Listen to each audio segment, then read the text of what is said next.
Tumawag po si Nanay Apple. Nakikiusap po siya. Gusto niya, idemanda po kayo. Gusto ko lang po linawin, Ate Ann.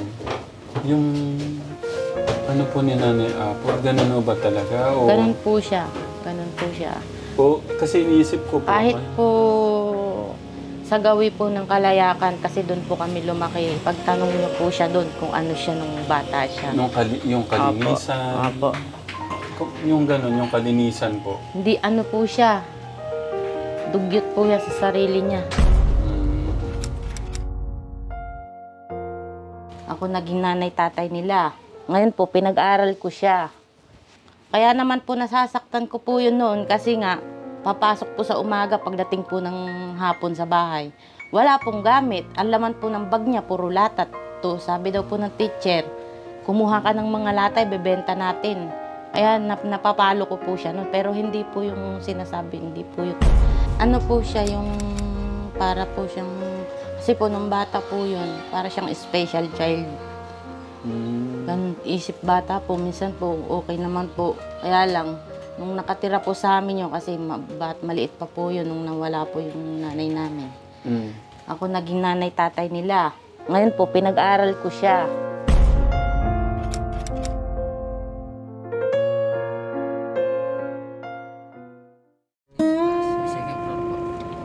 Ayun. Ayun sila. Tay, baba niyo. Para hindi ko kayo mahirapan. Iwain mo muna si Tay. Bag. Parang si tatay yung vlogger eh. Siya yung nakaporma sa tatay. Dapat pala maganyan ako tayo, no?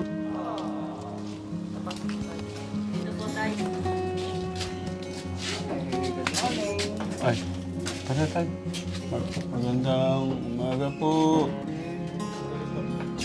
Ay, kala ko si ano, nasa si Rainier, iniwanan kami.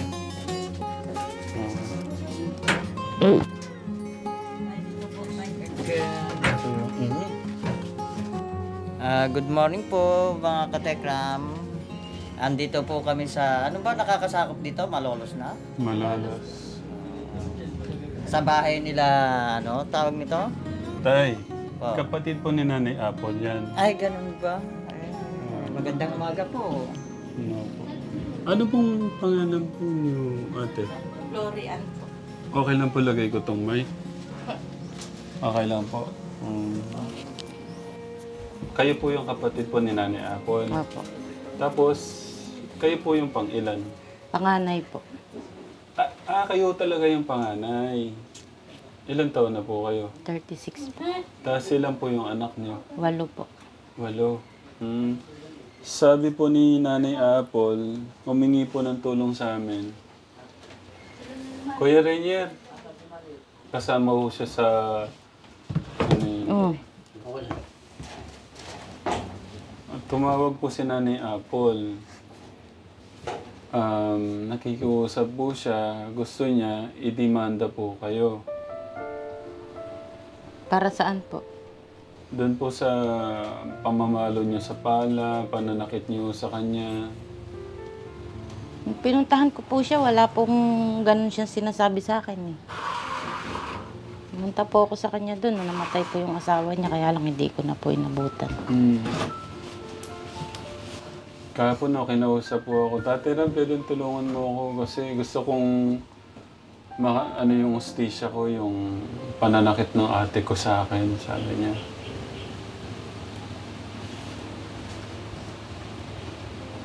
Ano pong masasabi niyo doon? Wala pong, hindi po totoo yung mga sinasabi niya na yun. Hindi po totoo na pinalan niyo po siya. Hindi po.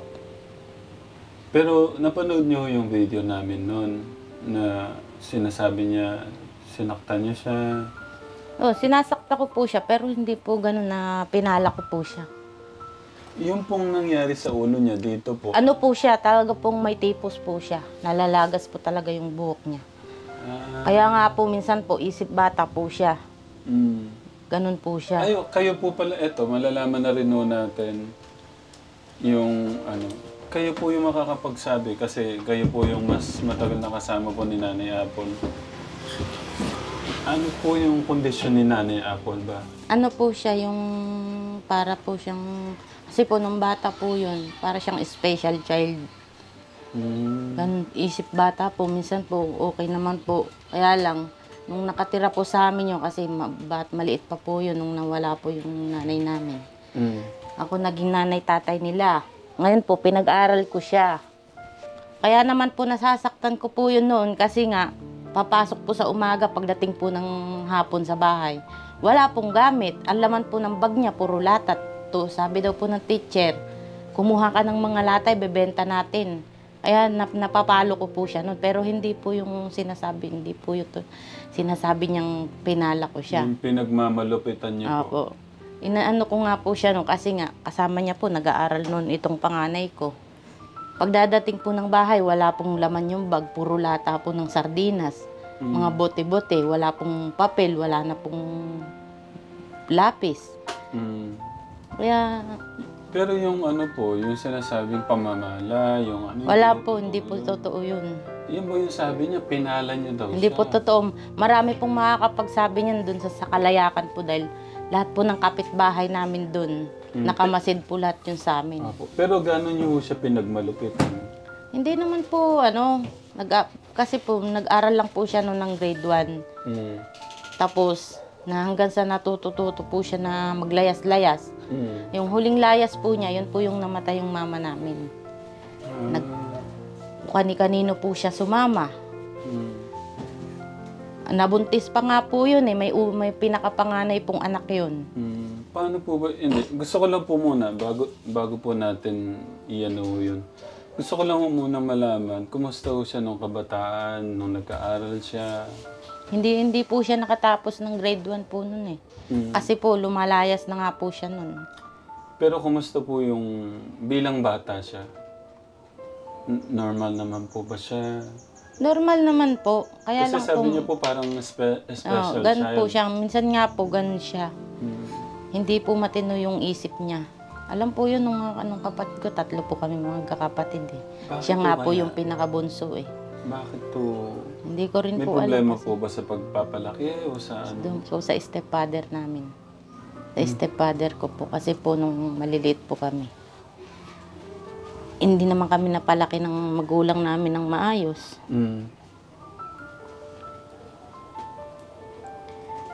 Stepfather ko lang po yun. Yun po, mga anak niya po talaga yun. Parang may gusto po kayong sabihin na ayaw niyo sabihin. Ba't po kayo naiyak? Wala po. Hindi po. Ano po yung ginawa ng stepfather niya? Lagi po kami sinasaktan. Tapos, 11 pa lang po ako nun. Pinagtrabaho na po ako. Kaya po nung nagtatrabaho po ako, May nangyari po bang di maganda? wala naman po. Kaya lang po bata pa po kasi ako nun kaya pinagtrabaho po ako ng stepfather ko, hindi po ako pinag-aral. Yun pong papa nila. Tapos pagdating ng 1 buwan ko, wala na akong sweldo kasi kinukuha ng stepfather ko. Kaya yung sinasabi po ni Apple na yun, hindi po totoo yun. Pero si Nanay Apple po, hindi naman napagmalupitan ng stepfather po niyo. Hindi po, kasi mga anak po sila eh. Ako lang po yung pinagmalupitan. So iba po yung tatay niyo. Ano? Nagkaliko-liko na po yung ano. Tatay po nila, stepfather ko po. Pero ako po yung pinakapanganay sa kanila. Yung sumunod po sa akin, lalaki. Namatay na po kasi yun. Maaga po namatay, 19 years old. Gusto ko lang pong malaman, 1 to 10, gaano po kayo kalupit talaga sa kanya? Hindi po ako ganun kalupit, sir. Alam po nila yun. Hindi ko nga po alam kung ba't nasabi po ni Apple yun eh. Kaya nga po yung isa pong napanood ko na yung sinasabi niya na ganun. Galit po ako sa kanya nun kasi nakakulong ako pero napanood ko pa yun sa YouTube. Bakit to? Ba't to pwedeng manood doon? May TV po kasi dun eh. Kahit po nakakulong kami, may TV, TV. pwede mo siyang ilagay sa YouTube. Ah, Napanood ko po yun, kaya galit na galit po ko sa kanya nun. Sabi ko nga sa kanya nun, makalabas man ako, di man nila ako dalawin, ako na lang dalaw sa kanila. 4 years po ako may na kulong. Anino po nila, hindi ko nakita. Sabi ko nga po nun nung namatay yung magulang namin, ako naging tatay nanay nila. Tapos nung nakulong ako, hindi nila ako naalala. Tapos nakakulong ako, nakisama ako. Hanggang po sa kinuha ako ni warden na serving, tigaluto po ng pagkain. Hanggang po sa nakalaya ako, tinulungan ako ni warden. Kaya po nung nagpakita po ako sa kanya. Kinuha niya yung 2 kong anak para daw po may kasama siya. Bale si Jonathan, si Rainier, nandun nga po sila. Opo. Nasaan po yung 6? Yung pong bunso ko, nasa bahay ampunan pa po. Nandito po sa Baliwag, kay Father Casey. Bakit po napunta doon? Nung pong nakulong ako, kinuha po ng DSWD. At po sila, tsaka po ito, umuwi na nga lang din po sa akin ito. Yung isa po, nasa Tarlac po siya, nagtatrabaho po sa may asawa na din po. Yung pong isang babae ko, may asawa na din po, nandito po siya sa Giginto. Pwede po malaman bakit po kayo nakulong? Ano po doon? Totoo po yung sinabi ni Nanay. Nadamay po ako doon sa kinasama ko. So, totoo. Yung sinabi po ni Nanay Apple. Pero nangyari po yun, hindi ko rin po alam yun. Nang lumabas na lang po sa investigasyon namin na gano'n, kasama ako dun sa pagpatay doon sa una kong asawa na sinasabi po nila, ako daw nag-utos para patayin yung asawa ko. Yan po yung sabi ni Nanay Apple. Yun nga po yung naano ko sa kanya nung naano niya po siya Pero hindi po totoo yun, wala po siyang alam doon sa mga nangyari. Hindi niyo po pinapatay yung asawa niyo? Hindi po. Sadyang malupit lang po talaga yung una kong asawa. Sadista po yun Sino po kaya ngayon, nagpapatay? tuwing lasing po siya, nambubugbog siya ng mga kainuman niya. Tapos, para siyang paglasing, siga sa karsada. Ngayon po, may mga taong galit na sa kanya, lahat ng mga sinasaktan niya, paglasing siya, ginantihan po siya. Sino yung parang, parang, ang tawag doon? Suspect Principal po, principal. Yung suspect po Wala niyo. na po patay na rin po. Yun po yung kinasama ko na nakulong. 2 po kami nakulong. Yun nga po yung sinasabi nilang kinakasama ko. Patay na po siya. Opo. Sa loob po siya nakamatay. Nagkaroon po ng sakit na TB. Ay, naiwan po ako mag-isa sa loob. Hawa-hawa na po yung sakit doon, no? Tapos po, nung sa awa po ng Diyos, tinulungan ako nung warden doon na amo ko. Nagsariling sikap po ako mag-isa para mabuhay kasi wala naman pong dumadalaw. Po. Ano po nangyari na nakalaya po kayo? Na-dismiss po yung kaso, wala pong sapat na ebidensya. Dinismiss po nila yung kaso ko. Pero wala po talaga na Wala po. Tinanggap ko na lang po kasi andun na, nakakulong na po ako Ano pong nyo, nung wala akong dyan, bakit nakulong ako?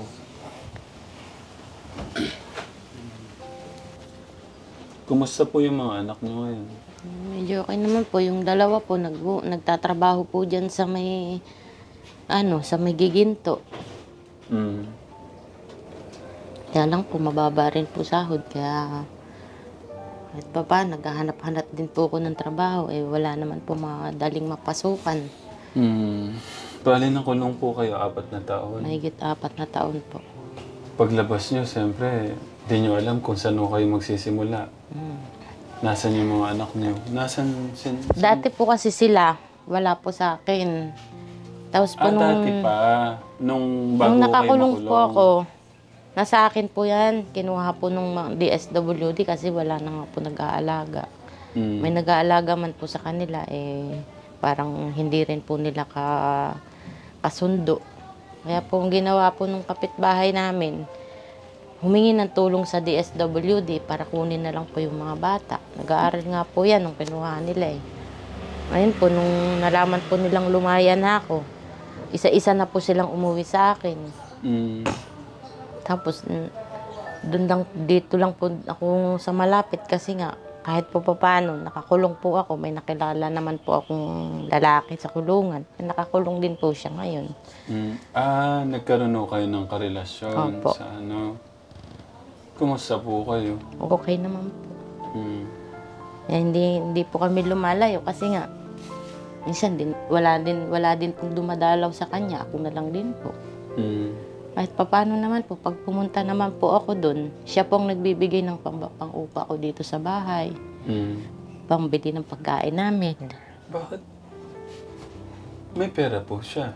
Ano po, meron po siyang mga konting pera na ipinautang niya po sa loob. Mm. Arawan, pinapatubuan po niya. Pwede 50 pala po yung 1K. Mm. Opo, pwede po doon. Kaya lang po, kailangan po proseso para payagan ka po nung nanunungkulan sa loob.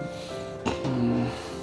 Sa tingin niyo, ano yung pinakamalupit na nagawa niyo kay Nanay Apple? Alam ko po, wala po eh. Kasi umalis po siya nun sa amin, hindi po siya nagpaalam. Nalaman ko po, magkasama na po sila nung matanda. Yung Jokol. Nalulungkot lang po ako na magulo yung buhay po niya. Sa tingin niyo po, bakit kaya magulo? Ko rin po alam.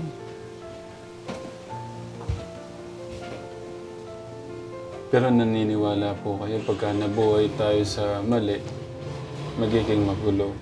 Mm. Sa tingin niyo po, saan ho kayo may pagkakamali? Hindi ko na rin po kasi maano kasi matagal na po kasi. Mm. Isang alam ko lang po noon, lumaya siya. Tapos nalaman ko magkasama sila ni Tandang Jokol, nagkaanak sila. Pupunta pa nga po dati yung sa bahay nung iisa pa lang po anak nila eh. Mm. Tulog sila sa amin. Nakainuman nila yung kinakasama ko. Tandang Jokol, matagal din po namin nakasakasama sa bahay yun. Nag-uuling sila sa bundok. Hindi ko nga po alam na may ganun pala akong issue na sinasaktan ko yun nga po yung bunso namin. Umuwi po kayo nung napag-usapan niyo. Siyempre, narinig niyo lahat ng mga sinabi niya, napanood niyo. Ano pong sabi niyo sa kanya? Wala po akong sinabi sa kanya. Hindi ko na po sa kanya Inungkat po inungkot yun. po yun. Ano po yung parang naging ano niyo lang? Masaya lang po. Matulog nga po ako doon eh. Kasi po, ang alam po namin, nakita ko po kasi noon, walang nakalagay na date kung kailan ililibing yung asawa niya. Ano po kami nung kapatid ko na, sabi ko, punta tayo kayo Usot. Sabi niya, mag-ano tayo doon. Di ba ako namatay yung asawa? Tahan ka ako natin, silipin natin. Eh pagdating naman po namin doon, wala na po doon at nailibing na daw po nung umaga.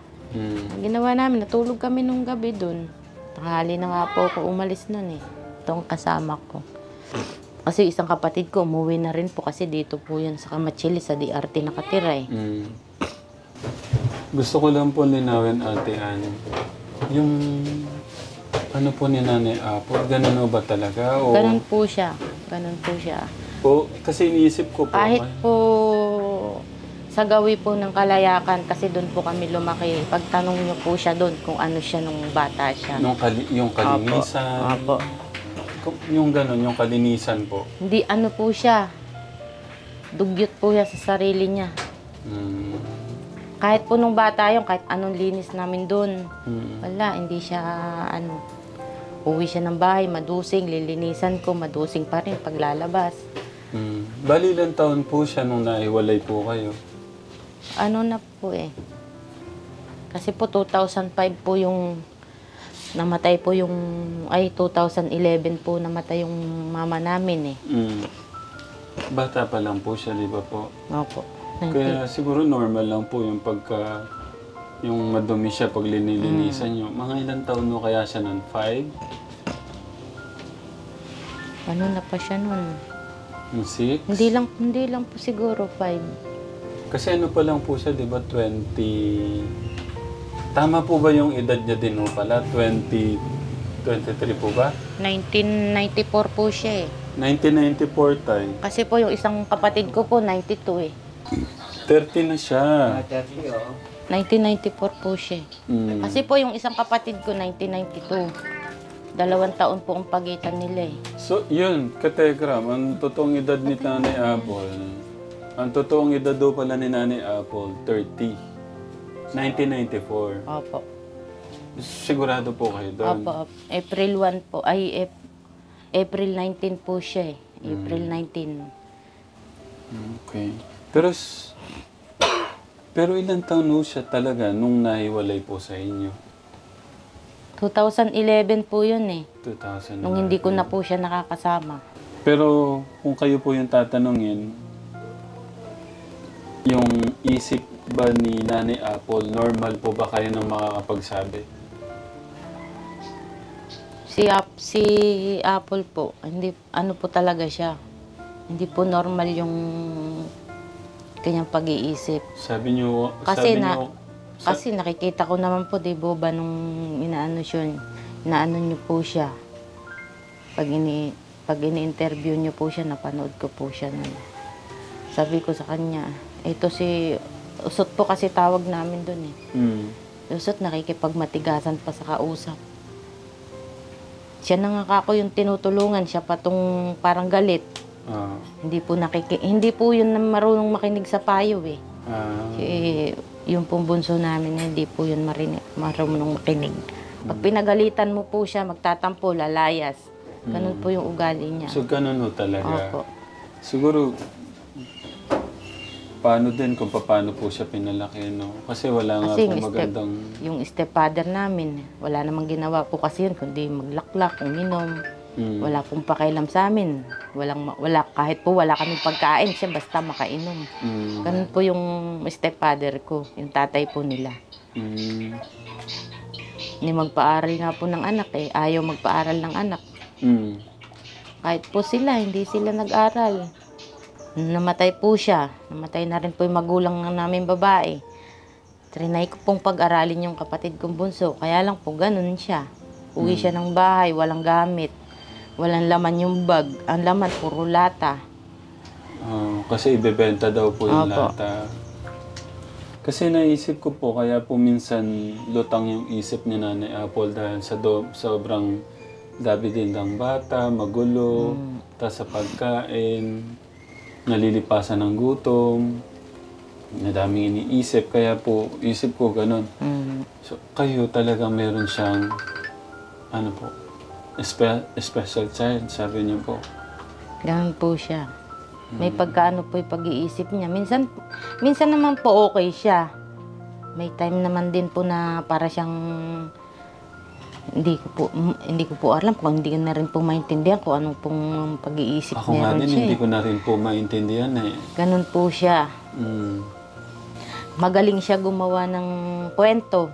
Kaya po ng Yan, tulad din po nung sinasabi niya na yun. sa inyo po. Tungkol po sa akin.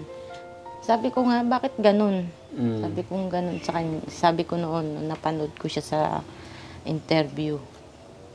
Bakit ako pinapahamak niyan? Dito na ako, nakakulong na ako. Sabi ko ganun. Sa halip na dalawin niya ako, may dala siya o wala, okay lang naman sa akin. Yung madalaw lang nila ako, okay na sa akin eh. Hindi niyo talaga pinalo sa pala. Hindi po totoo yun. Yun po kasi yung sabi niya, pinala niyo sa ulo, kaya... Yung po talagang, kaya po yung nakakalbo siya, may tipos po talaga siya. May tipos po talaga siya. Tapos, yun nga, nakikita nga daw po kayo ni Tatay John na sinasaktan niyo siya, kaya po siya kinuha doon. Hindi po totoo yun.